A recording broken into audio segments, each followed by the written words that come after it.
Welcome to Sacred Views Episode 4, where we'll be taking a look at Genji, Dawn of the Samurai, released for the PS2 back in June of 2005 and brought over to the States in September of that same year. If you recall, I heavily bashed Genji Days of the Blade on the PS3 in a First Impressions video a few days before this review was posted because of the camera. But does Genji Dawn of the Samurai truly measure up, or is it an equally flawed title with issues that were glossed over because of my nostalgia goggles? But before moving on to the story and characters, I'd like to apologize in advance for when I butcher the names of characters, locations, or items in this title.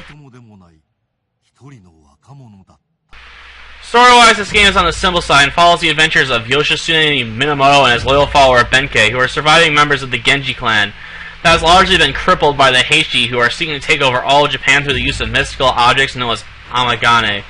In order to avenge the deaths of other members of their clan and save Japan from the evil rule of the Heishi, Yoshitsune and Benkei embark upon a quest to acquire additional Amagane and fuse them together with the help of one of their allies in order to become powerful enough to take down the leadership of the Heishi clan. Sadly, that is basically the entire story of the game, which is told over the course of 8 to 13 hours depending on how much time you spend on grinding. On the character side of things, it is rather weak as well. Most of the characters have all the personality of figures from legends or folklore, to be honest. None of the characters get any real development, and all the villains suffer from the same issues as the protagonists.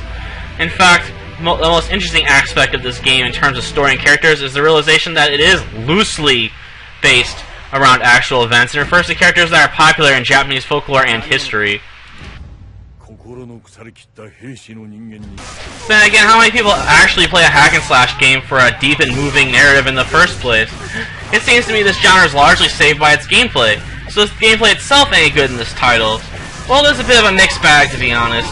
The game is extremely simple, which may be a turn-off to players in this genre since the game lacks any real variety when it comes to dealing with your enemies. The square button is used for standard attacks, while the triangle button is reserved for special attacks. But you can also jump with the X button. This does offer up a few additional attacks. The overall amount of attacks is extremely limited, which makes the combat feel like a simplistic matching of the square and triangle buttons, which hurts this game to a small degree. Outside of your basic attacks, special attacks, and jump attacks, you can also enter a state known as Kanwi by pressing the L1 button if one of your Kanwi bars is full. In this mode, you can counter an enemy attack if you correctly time your pressing of the square button, allowing you to defeat regular enemies with a single attack or deal massive damage to a boss-level opponent. On the downside, the time you have to press the button is extremely limited, so unless you have twitch reflexes, the system may prove relatively useless to your average player, unless they're willing to put a lot of time into working out the timing of various regular enemies and bosses. And another issue of the game to a small degree is the camera. While the camera largely gives the player a bird's eye view of the action, it can also be a bit of a hindrance. At times the camera will be zoomed out so far that it can be a bit difficult to see what exactly is going on while you're attacking the enemy or when they're trying to attack you. Another issue that happens at a few points is the enemies or enemy attacks can be coming from directions or areas that are currently off screen, leaving you open for cheap damage where you're being punished by the game rather than your own mistakes.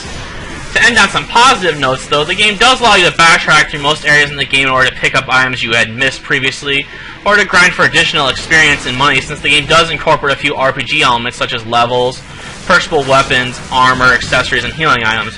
And on top of the levels, you can find items known as Essence of Amagane, which can be used in groups of 3 to upgrade your stats, but these upgrades are applied to each character individually in contrast to when the characters gain levels.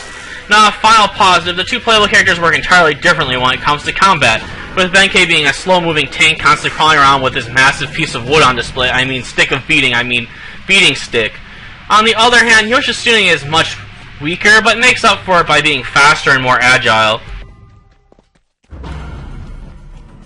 Generally speaking, the game is a mixed bag, with the environments being highly detailed and colorful, while the character models for the generic enemies tend to lag behind a little bit. Though the game also feels a bit lazy since it recycles the urn of the enemies multiple times and gives them slight color changes in order to indicate their difficulty. While this is probably expected in a game this short, it still stands out in my opinion since the certain enemies are reused 3 to 4 times.